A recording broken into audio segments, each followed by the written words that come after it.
Hello po, magandang umaga, magandang tanghali, magandang gabi po sa ating lahat. Andito po tayo ngayon sa kitchen. Magluluto po tayo ng ating ulam for today.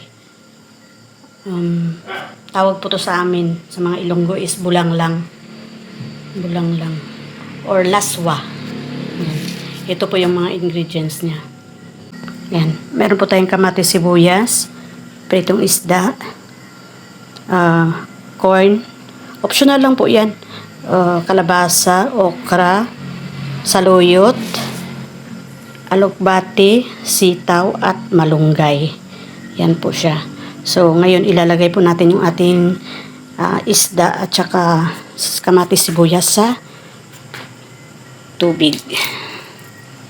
Hintayin po natin yan siyang kulo. Buksan po natin yung ating yan. Papakaluin lang po natin yan. Dinihulog po natin yung ating ibang mga gulay later. Lagyan po natin ng salt. Water. At saka seasoning. Magic. Abracadabra. Yan, lagyan natin.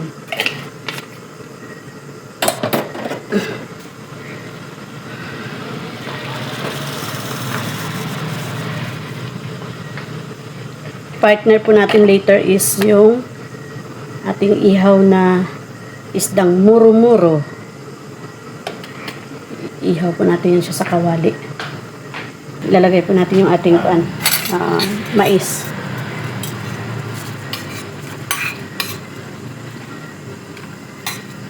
Sweet corn to sweet corn. Dahil binigyan po natin kagabi ng ulam yung ating neighborhood. So, binigyan din tayo ng sweet corn kanina. Yun. Ngayon, ihalo natin dito sa ating gulay. Gulay-gulay tayo ngayon kasi more on gulay tayo ngayon. Dahil ang ating mother is dami ng nararamdaman. Kaya ako nararamdaman ko na rin yung dapat hindi maramdaman. Alam niyo yun? Alam niyo ba yun? Ngayon, ihulog po natin yung ating kalabasa. Okay. Init, kumukulo. At yung ating sitaw kasi medyo matagal din sila maglambot.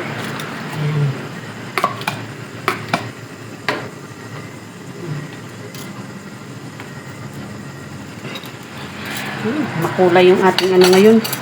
Makulay ang ating buhay ngayong gabi.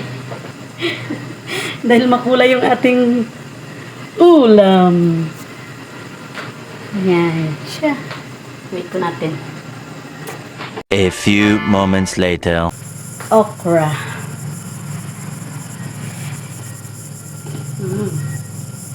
Masyadong malaway. Oops. Wait a minute. Ay, shoes.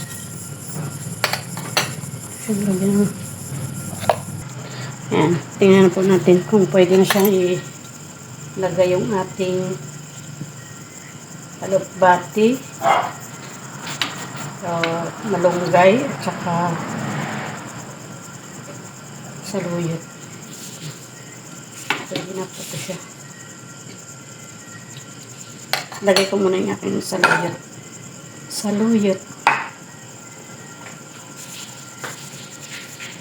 Alam nyo, kung marami kayong saluyot sa inyo, pwede kayo magluto ng Arabic ulam. Saluyot lang siya at saka hinimay or slice na manok ang gamitin nyo. Kung medyo marami-rami yung saluyot dito sa bahay, sa gilid namin, one day gagawa ko nun. Na-miss ko kasi yun eh. Sarap yun. Saluyot lang siya lahat. Tapos lalagyan mo siya ng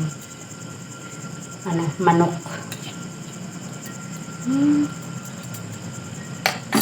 Pwede na natin ilagay yung ating alokbati at saka malunggay.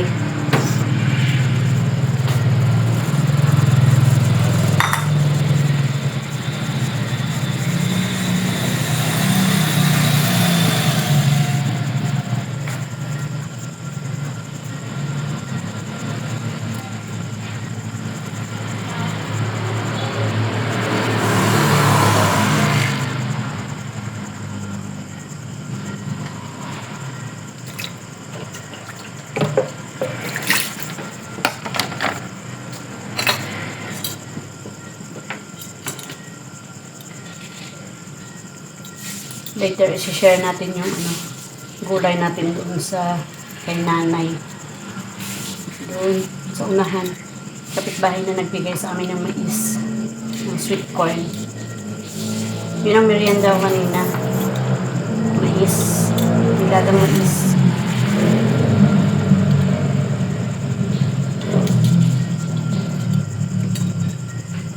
Lagyan natin yung ating malunggay. Dahil marami tayong malunggay sa bakuran. Ayan, sa katira pang malunggay. Ilagay natin dito sa ating gulay.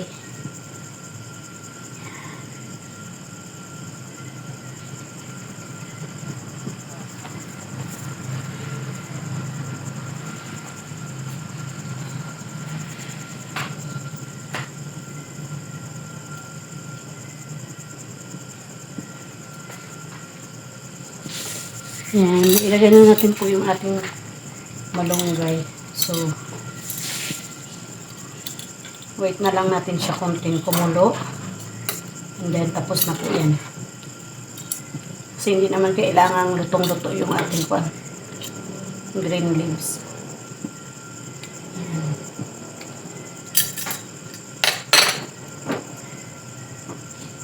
An eternity later.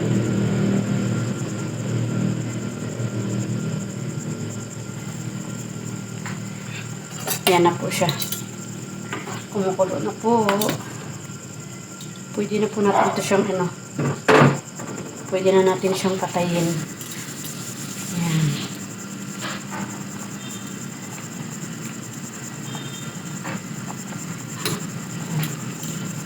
Yan na po itong ating gulay. Takpan na natin siya para maluto siya sa init. Thanks for watching, everyone. Have a nice day. God bless.